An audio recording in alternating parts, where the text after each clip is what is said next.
Everyone sees what you appear to be. Few really know what you are. Men are driven by two principal impulses, either by love or by fear. How one lives is so far distant from how one ought to live, that he who neglects what is done for what ought to be done, sooner effects his ruin than his preservation. The vulgar are always taken by what a thing seems to be. Where the willingness is great, the difficulties cannot be great. It is necessary for a prince to have the people friendly, and there is nothing wastes so rapidly as liberality, for even whilst you exercise it you lose the power to do so. A prince who is not wise himself will never take good advice. A prince who is not wise himself will never take good advice. A wise prince ought to never in peaceful times stand idle, but increase his resources with industry in such a way that they may be available to him in adversity. A prince ought also to show himself a patron of ability, and to honor the proficient in every art. The lion cannot defend himself against snares, and the fox cannot defend himself against wolves. Therefore, it is necessary to be a fox to discover the snares, and a lion to terrify the wolves. The first opinion which one forms of a prince, and of his understanding,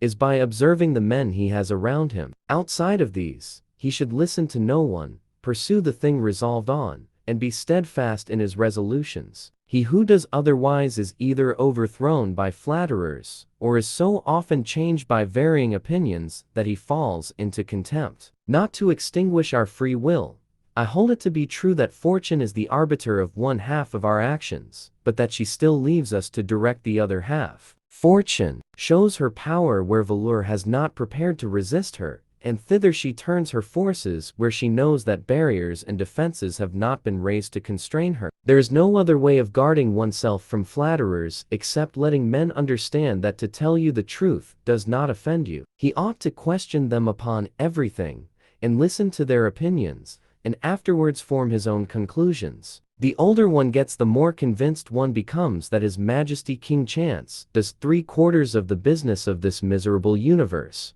Prudence consists in knowing how to distinguish the character of troubles, and for choice to take the lesser evil. A prince, therefore, ought always to take counsel.